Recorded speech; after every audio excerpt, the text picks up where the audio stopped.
What is going on, everybody? This is V3Cast, episode 4. This is the Voyager 3 official podcast. My name is Steve Green.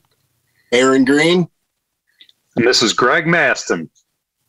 All right, fellas, how is everything going, man? Tell me, how you doing? Pretty good, man. Pretty good. All right. Aaron, I got a question for you. Yeah. Are you feeling the holiday pressure? Like, is your shopping done? Does everything look nice from the street view, from the lights in the house and all these things we got to pay attention to? How's it going for you? Our shit is tight. Tight. All right. We got our decorations out there. We had them up early. We got them on all over the house. The tree looks beautiful. It's a nice artificial tree that we've had for a decade. It's beautiful. All right. And we got our shopping done. It's looking good. I feel pretty proud of what we've been able to accomplish. Oh, very good. Very good. Greg, you done a lot of Christmas shopping? Or do you have any last minute little stragglers to do? I think we're good. I'm 95% certain we're good. All right. Did you do mostly online, or did you do brick and mortar, or did you do a mixture? What'd you do? Mostly online. Gotcha. Right on. Yeah, man, it's tricky. You know, the kids add a fun dynamic. It's all good, but we got a good jump on the outside decorations. Last weekend, the tree went up, and I did about 50-50 shopping, Amazon, and then I went out on Saturday and hit a whole bunch of stuff all over Metro Detroit area and rounded it out, finished it up with the in-person shopping. I like both. I like to go to the mall, get myself a pretzel with cheese dipping sauce or an orange Julius. Yes, an orange Julius. You got that right. That's my favorite, man. That's right. Man, what mall is open? There's no malls open. They all look like Dawn of the Dead malls. No, man, I'm telling you what. I thought that too, but I went into Macomb Mall and it was hopping. I got myself also a Charlie's Philly cheesesteak sandwich, man. It was so good. You guys ever been to that? Slow down, Steve. You had all that in one visit? I never had that place before. I walked past it a million times, but that day I was like, you know what? I'm gonna get me one, and it was good. And an orange Julius and a hot Sam's. What did you get? Pretzels? No, I didn't get the pretzels. In all honesty, okay. But I like to. I didn't get it this time though because I can't eat that much. But right. But no, it was hopping. It was hustle bustle there, and the lines moved fast, and they even had a live piano player playing like some nice holiday jazz standards, some easy listening stuff. It was great, man. I looked at him, I gave him a nod. I'm like, good gig to have, man. Have fun. And I went on my way. Did you say I'm something of a musician myself? No, but I was thinking that. Yeah. Hey, Steve, did you power walk around the mall to burn off that cheesesteak? Man, I had to. I'll tell you what. There was a lot of cheese on that, and it came with these fries that were like deluxe with like more cheese, and I think they had some bacon on there. So I had to do some serious laps around Macomb Mall, man. And then I went to another favorite spot, the Whistle Stop down on Harper over in St. Clair Shores. Super cool toy shop, man. We try to go there, 3-4 times a year, and I definitely hit there on Christmas. Yeah, they have everything. They have the model trains. They have every model. Put together model you could do, from Battlestar Galactica to Star Wars to Knight Rider and freaking Robotech, everything there. It's amazing. I don't have the time or patience for that stuff, but if I go there and get myself a Robotech model, I remember, Steve, when you made the Star Destroyer model back in like 92, you did it all yourself. It was beautiful, and it was a testament to your skill and patience, because I just sat there and watched you do it while I read comic books, and I left it all to you. And guess what? I still have that model. Do you really? You made it, but I still have it. Oh man, I had no idea what happened to that. I didn't know if it got lost in the move or whatever. And it had like two clear like legs, so it could like float on top of your shelf. Yeah. Yep. Dang. I at least want to see it again. I'll have to check that out the next time I'm visiting. That's really cool. Yeah. Now, okay, fellas, what in the heck are you drinking tonight? Greg, I'm looking at you because I want to see a real cool can design again. Oh, get ready to be disappointed. I'm actually in the mood for and drinking Oh, yeah. my coffee Dig it, man. in a proper vessel. Yeah. Okay, what kind of coffee is that? Because that's important. It is, oh man, what's the brand name? I don't know. It's a dark roast. You really came through on that one, Greg. It's just what I got in the cupboard. Gotcha. Okay, so yeah, so it's not designer coffee. And it doesn't have to be. That's all good. So it's just like a dark roast for what, a French roast? Yeah, it's got like it's got a green label. I can't remember the name of it. Steve, he doesn't even know if it's French roast. Don't ask too much of him right now. Yeah, hang on. It is not French roast. It's just a dark roast, Steve. I don't know what else That's to tell cool, you. man. Why do That's I got to cool. be so specific? You don't. You absolutely don't. And the coolness of that Death Wish mug makes up for it. Is the mug. The mug. Absolutely. And I got this from my friend Kato. There you go. And I may have sent him a mug in response. Just possible. I was talking to Colin the other day, and I said, he said he loves V3 Cast, and he listened to it while he's driving his truck. And I said, you must appreciate that we say your name every week. And there it is. Yeah, we sneak it in there every week. Yeah, for sure. He's been talked about maybe every single episode, possibly. I think so. Aaron, man, what are you drinking? I got to get that glare off there. I'm drinking just Two Hearted. Two Hearted, Man, right on. The glare's killing me. I can't escape the glare. You guys get that 200. all the time. Every time we have any type of a setup like that, I think you guys request that, or in the hotels we always have that. Yes.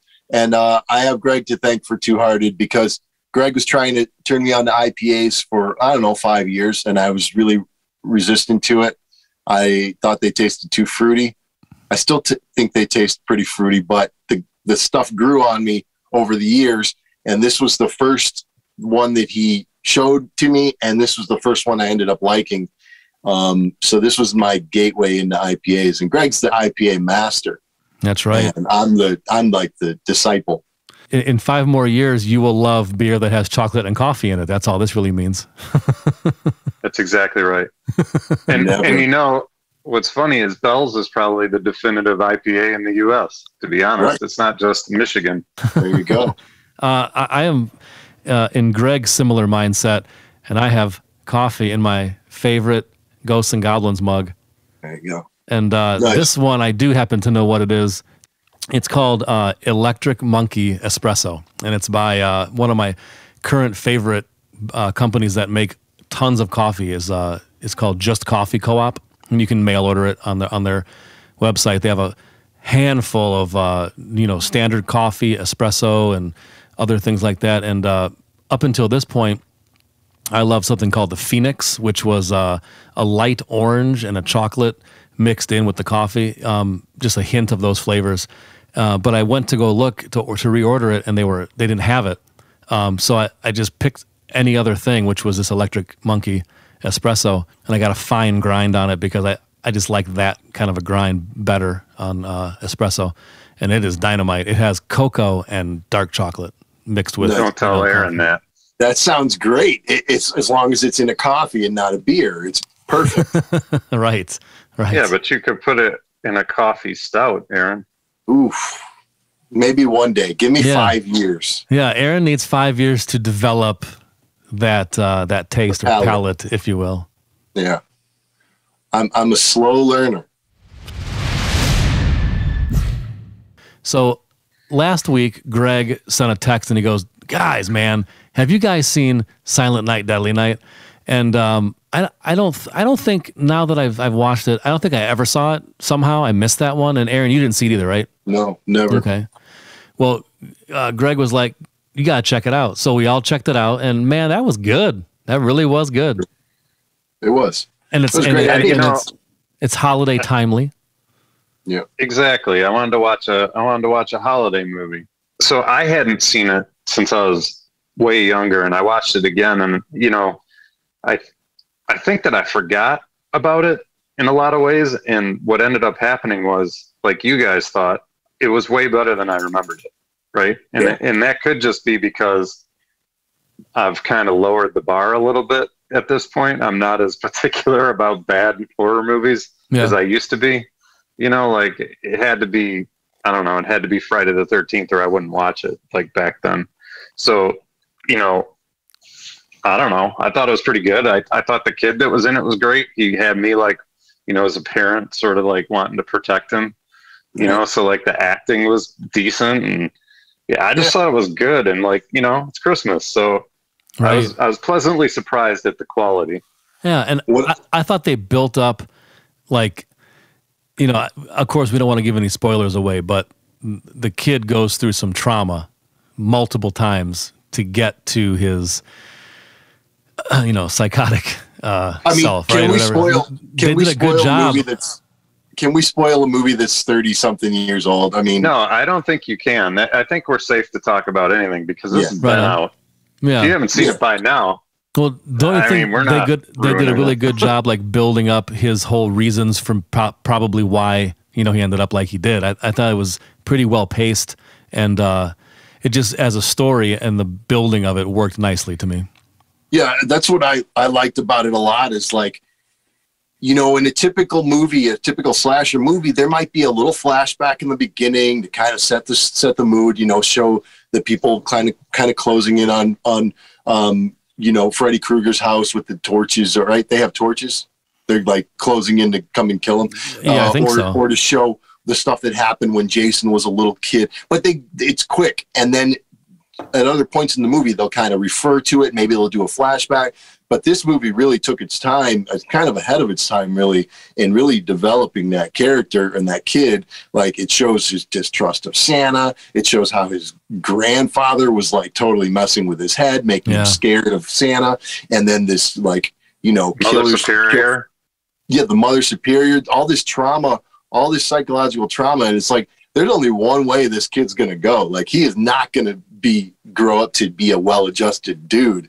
He is going to take this out on somebody. So when they do that, they take their time. And that's like the first, I don't know, 45 minutes of the movie or something. And that was pretty cool. That was some serious, I don't know, I thought it was well crafted. And then, so then when he finally snaps, I mean, it's like totally, you know, logical. I mean, as far as in the story of the movie, I don't think people should do that in real life or anything because they got traumatized, but you know. And like all the secondary characters were like, a lot of them were like perfectly goofy and like overacting and like, so I don't know. It was just, it just ticked a bunch of boxes for me. You know, it's just like so fun to watch. And like, you know, the guy who owns the toy store, for example, he's just so over the top. The guy who played that part. And then, I was just going to mention him as well. Do you guys recognize him from anything else? If you don't, I will tell you. Because it took me about 5 minutes to go, that's where I know him from. Do you guys recognize him? I don't think so. He did. He looked very familiar to me, but I couldn't place it at the time. Yeah, he is the actor. I'm cheating because I wrote it down. I didn't know his name, but his name is Britt Leach. And he was the guy in The Great Outdoors who got struck by lightning 66 times in the head. Oh, yeah. Yeah. I loved it. I mean, he's very kooky. And, I mean, he wasn't that much so in the Silent Night, Deadly Night role, but I like that actor. He's a cool character actor for sure. The other thing I was going to say that has, you know, that's fun about the movie, other than the movie itself, is just the footage of, like, the old toy store. Like, were you guys pausing and like looking at all the toys on the shelf to see if you remembered them? There's a lot of Star Wars toys. Absolutely. Star Wars, G.I. Joe, and He-Man. It was like, there's our childhood right there. Yeah. Yeah. It was, so that part to me was great too. I was busy like pausing just to see what toys were on the shelf, you know? Right. Yeah. And I think that they did a great job because, you know, knowing a little bit, of course, how they make movies, all of us know this. That was obviously like fake, an abandoned storefront that they, you know, leased out for 4 days for the shoot, and they said, hey, we got to stock this thing up, man, and make it look like a bustling toy store. They did a good job. It was good. Yeah, it was cool. And I like how the guy in the back is always giving him shit. And, you know, it's just that every character is just so good. Yeah. Right. And for no reason, this guy is like a total bastard. So yeah, you know he's like 4 feet tall. Right. And Yeah. You know he's the first to die. You know it. Oh, definitely. Yeah, he had that coming. Aaron brought up another cool element for this holiday film discussion is Bad Santa. I remember that was the second DVD I ever owned, next to Kings of Comedy, Aaron, which you bought me for Christmas one year. Nice. Yeah, that's along the lines of like Santa's doing naughty things, like either murdering people or like banging in the dressing room of the J.C. Penney's or something. Right. That's a great anti-Christmas movie or whatever. And when I first saw it, it was kind of like they weren't making those kind of naughty movies, or at least they were sort of coming back, because they had done American Pie, they had done some other movies that were kind of bringing back the genre of like dirty comedies, but Yeah. Bad Santa beat everything. I mean, nothing is dirtier than Bad Santa. I don't know if I'll ever see anything as like irreverent and dirty and like mean-spirited as Bad Santa. I love it. Right. And especially the other edit, the Badder Santa, that's even more ridiculous. right. And it's just full of legends. I mean, you have Bernie Mac, John Ritter, and of course, Billy Bob Thornton, and like, unfortunately, like almost everybody from the movie's dead now, but like that was John Ritter's last movie. Such a great cast. Yeah. And the little kid in that is great too. Yeah, definitely, man. He kind of steals it at certain points, man. He's really hilarious. He's so quirky and just like, you want to like hug him and be like, it's going to be all right, man. I know kids are picking on you, but it's going to be okay. You just want to help him out, man. And so both movies have that sort of theme. They got little kids that as all three of us are dads now. So both movies that we talked about have these little kids that you just want to protect. Right. And we should be so lucky to get a wooden pickle for Christmas. Are you kidding me? That's right. It's a good gift. Right. Oh man. And Bernie Mac in there, he just has like the rhythms and just the vibe of that character. Why is he always eating those oranges every time he's having a discussion with him at his desk? Yeah. He's just going to town on those oranges.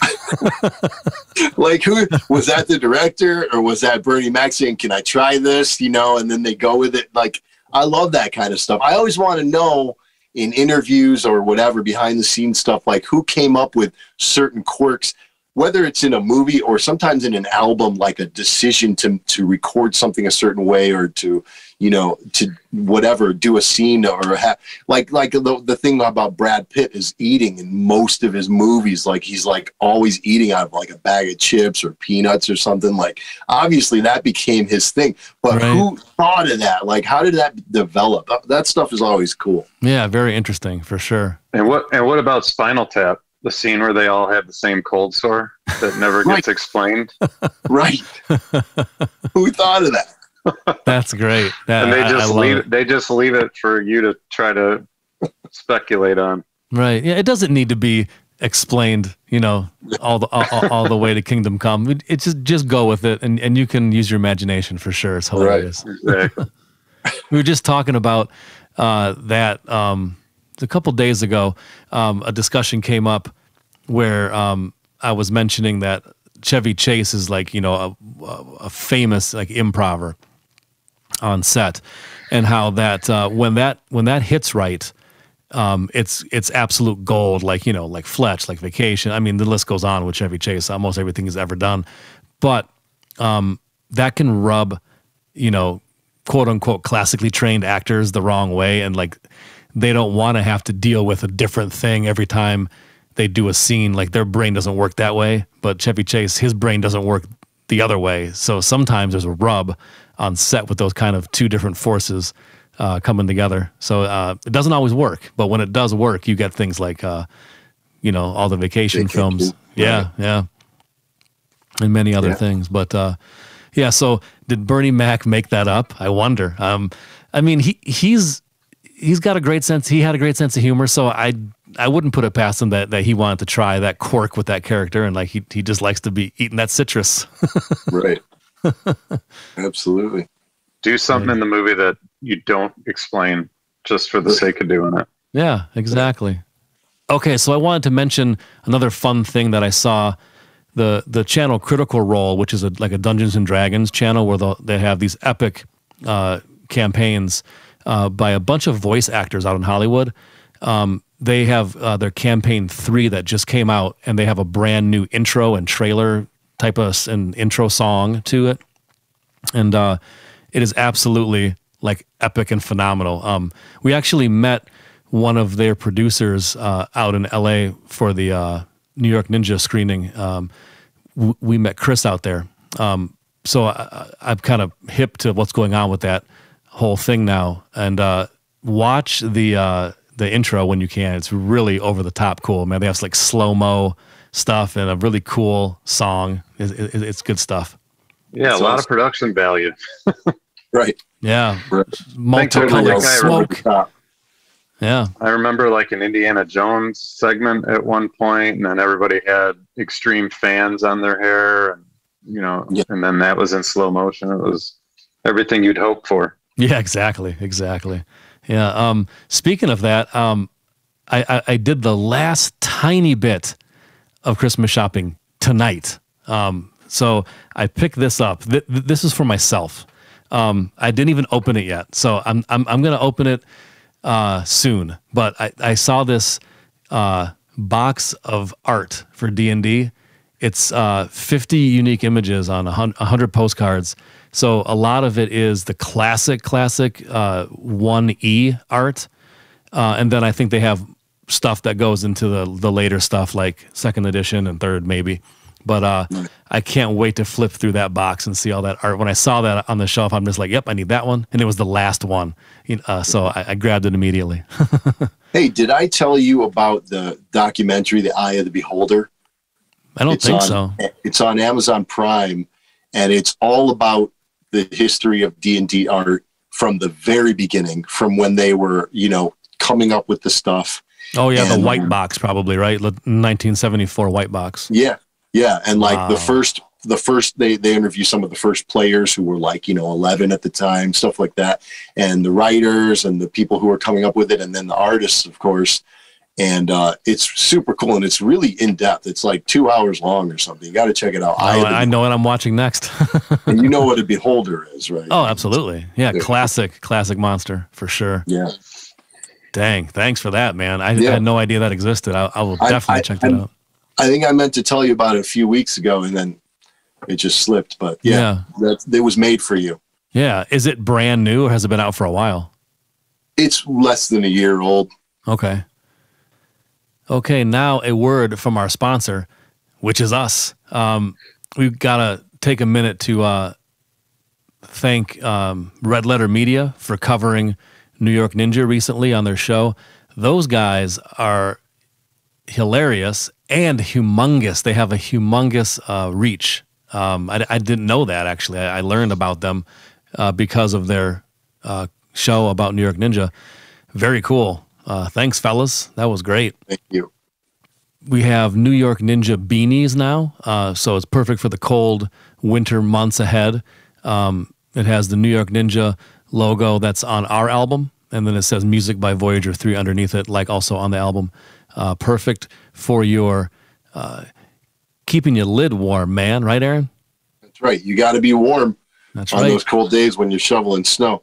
You might not want to wear it like at work, if you're working in an office, but if you're shoveling snow or if you're, out on a walk, it's perfect. There you go. One other cool thing we have about the New York Ninja album is a pre-save for Spotify. So now you can go on our website and pre-save it. So the minute it's released on January 7th for the digital and streaming world, you'll get notified. So it being a movie discussion as it has been today for the most part, it comes to the point where we have to think about 2021. It's winding down. We only have a handful of days left in this year. I know we've all seen quite a few movies this year. Do you have a favorite? It doesn't mean it's the best movie of the year. It just means it's one that you liked the best for whatever reason. Who wants to go first? I'll go. All right. this was a good year for movies, and I was super excited to get back into the theater. You know, like I saw my first movie in a year and a half back in the summer. And so I was really excited to be seeing movies again. And I had my pick all lined up. It was definitely going to be No Time to Die, because it was just an amazing send-off for Daniel Craig's James Bond, who for me is the best James Bond. I mean, I love Sean Connery. I don't need people to be mad at me because he's great and he's classic, but Daniel Craig is the man for me. And this was a perfect send-off for him, and it was amazing. But a couple days ago, I got to see Spider-Man No Way Home, and that just like walked in and stole the show.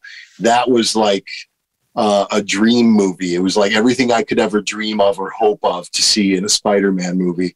And basically perfect. So, it would be those two movies, but if I had to say like what was even more exciting, like I was smiling and cheering through all of Spider-Man.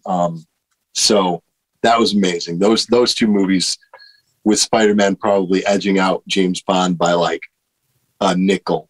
You know, I haven't seen either one of those two, though I intend to, but just from being on Facebook the last week or whatever, people are just talking about Spider-Man a lot. So it definitely must be moving, and making a splash with people for sure. Yeah, definitely. I haven't even like posted anything on social media about it. I usually like to give my opinion just as sort of a mile marker for myself. So I'll look later and say, oh yeah, I remember when I was watching this movie or when I was thinking about this album. It's just fun, like a fun little exercise. But I haven't said anything about Spider-Man because somebody will spoil something in the comments. I don't spoil stuff, but somebody else would. And then there'd be some like goofball friend that I have that would read the comments and they haven't seen the movie and they'd be like, oh my God, how could you spoil it? And I'm thinking, why would you read the comments? That's not safe. I can't guarantee what my other friends are going to do. Right. So you got to watch out for yourself. But it's an amazing movie, and I think everybody should see it before they get every little part of it spoiled by a bunch of jerks. So right. I think it's going to be on, well, I hope it's going to be on streaming soon. I don't know if I'll get to the theater anytime too soon, but if it's on streaming, I will definitely watch it. Probably I think their strategy was to only release it in the theaters. They pushed it back a couple times for that reason, I think. Oh, gotcha. I don't think it'll be streaming until the regular cycle of Blu-ray and all that stuff. But so I would suggest you see it if you can. Right. I might need to escape out to the movies then. All right, Greg, how about you, man? See, this is where I get in trouble with Aaron. Because, I'm not good at picking one. I just blew my own rule. I picked two. I know. What can I say? I'm done judging you, man. You go ahead. So here's the thing. I didn't watch a lot of 2021 movies. That should come as no surprise to anyone. Like, I just watch a lot of 80s horror movies or like whatever. It's all 80s. I don't know why, but I like old stuff. I can't help it. But I did go to the movie theater this year. Like Aaron said, I finally made a trip to the movie theater, which was good.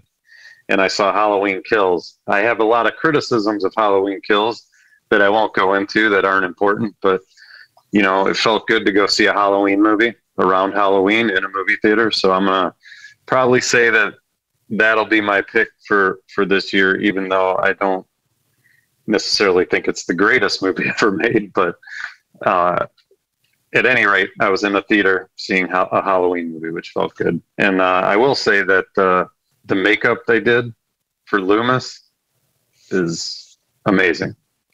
Agreed. So if you don't, definitely agreed. If you don't know what I'm talking about, look that up. What they did for that, and sort of an honorable mention is something that was on Shudder that I watched because there was a lot of hype about it. And it was going to be exclusive on Shudder, so I watched it like the first night, I think. But VHS 94, I don't know if you guys saw that. Oh, yeah, I want to see that because I've seen all the other VHS and I liked them, so I want to catch that, but I don't have Shudder yet. I'm gonna remedy that soon. Full disclosure, I think this is the first VHS movie I saw, so I didn't really know what I was getting into, but some of the vignettes in this one were really good, and I'll just say all hail Ratma. So, and then, but So here's my disclaimer. I know there's a lot of great 2021 movies. I have a list of movies that I'm meaning to see that I just haven't seen. So Malignant, Pig, Last Night in Soho, Candyman, and Censor are all on my list. And there's this other movie that I'm afraid to even mention because I'm worried I'll screw the name up. But it's Titane. How would you guys pronounce that? I'll let you guys make the mistake. So spell it one more time. Again? Titane. Titane. I think it's a French word though, if I'm not mistaken. I could be wrong. Huh. I think it's Titane. I think I've heard somebody pronounce it. Okay. But if it's French, it's probably not Titane. It's probably like Titan. Yeah, I just want everybody who's listening to this to know. I know that there are great 2021 movies that I probably should have seen. I just haven't gotten to them yet. Right. You're just living in the past, and there's nothing wrong. Hey man. I can't deny it. Well, hey, I definitely have to agree that the 80s was an absolute phenomenal decade for film and music. And truth be told, there was a lot less neon than what's depicted nowadays, just for the record. I know. Yeah, for real. Yeah. For the young people out there, it wasn't all neon and leg warmers. That was like right, and palm trees. There's not as many palm trees, unless you lived in Florida. Right. So funny. But, I did the same thing. I made a list of what I did watch and what I could remember that I watched. I probably left off a couple. And then I made a list of ones I want to see. There was a lot, man. Let's see. A Quiet Place 2. I dug that. Coming to America. It was good. Sometimes I think people are just too picky, or they want to be wowed just as much as the first Coming to America maybe did, when that made up new ground, in a way. You can't always do that. So just, take it easy. It was funny. It was funny. So I dug it. Dipping into the kid movies just a little bit. Raya the Last Dragon was really good, and Luca was super good. My kids ate pasta every day for like a month after they watched Luca, because they ate that in there. So they wanted plain butter noodles every night. And don't forget Mortal Kombat was this year. Oh, yeah. And pretty darn good. I mean, was it, did it reinvent anything? No, but it was still a good movie. Here's one that I forgot, and I had to even think. I'm like, wasn't that 2020? But according to Wikipedia, it was not. So Godzilla vs. Kong, which I loved it. An Adam Wingard film. Absolutely fantastic. That was a thrill ride. It was awesome. Yeah. Speaking of Marvel, Black Widow was great. That was great. Here's one, and I'll say this one for last because it might be my pick, maybe. In case you didn't know, I don't have my pick yet. I'm going to read all these again, think about it one more time, and then I'm going to come up with my pick. You're even less decisive than I like to do this, like kind of like a jazz fusion set. I know the chord progression. Let's see what happens. Steve's taking the heat off me a little bit here. Suicide Squad was absolutely, to use a little bit of an overused word this year, it really truly was a bonkers movie, especially the very beginning. I didn't know what was going to happen. It was crazy. And then the whole thing was pretty entertaining. The Candyman remake, decent. Wasn't incredible, but it was still fun to watch. I'm glad I watched it at least.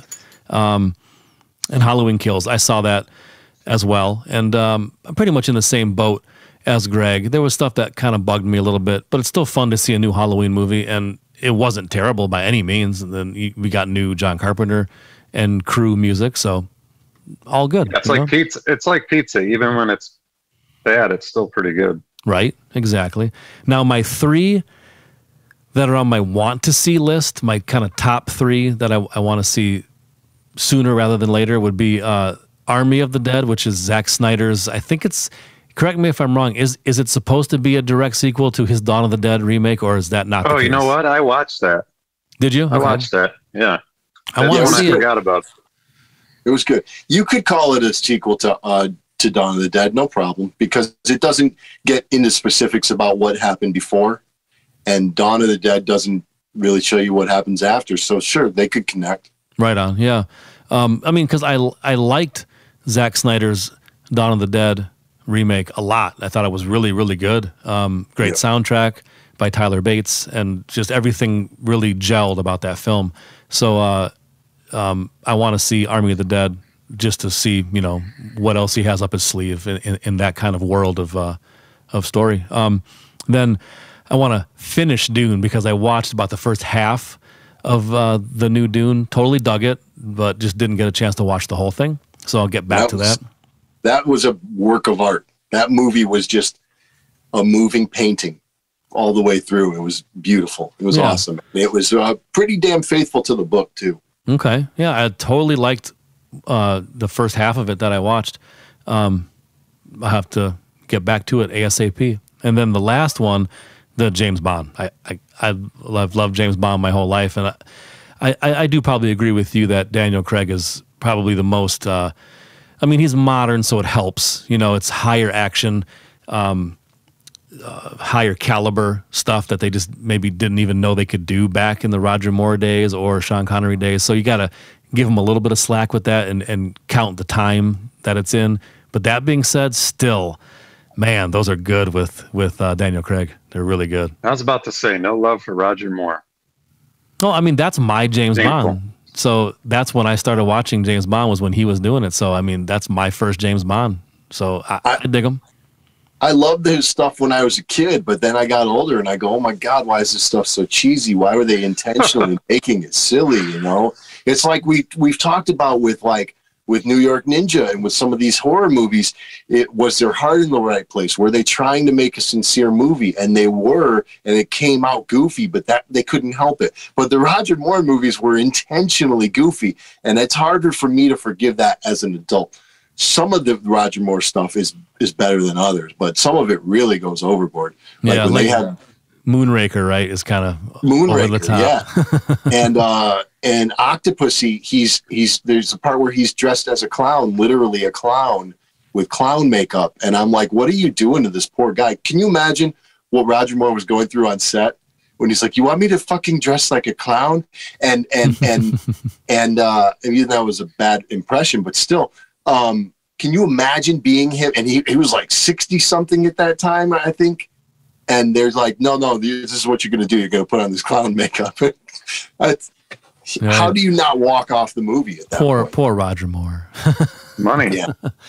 Yeah, I'm sure he was getting paid quite a bit of money to be a clown. So that's true. I think he got over it for sure. But that being said, the one that I left off, because I thought it might have been my pick. I think it is my pick. I really dug Old by M. Night Shyamalan. Super cool. I mean, I always like his stuff, man. They're like basically like Twilight Zones. Are all of them over the top awesome? No, not really. There's a couple misses in there in his career, but even the misses were all right, you know? So I'm going to give it to Old on the ones I saw this year. I like that one. Cool. And Aaron, one thing we should mention to get people hyped about 2022, did you see this trailer for The Northman? Yeah, I saw it like an hour ago. I was like, where's Amon Amarth in here, man? It was unreal, unbelievable. You got to check that trailer out, Steve. It's called The Northman. It's by Robert Eggers. Robert Eggers, who did The Witch Lighthouse. And Lighthouse and The Witch. Oh, gotcha, yeah. So it has Willem Dafoe in it, and it's got Alexander Skarsgård. Oh, dude, it's intense.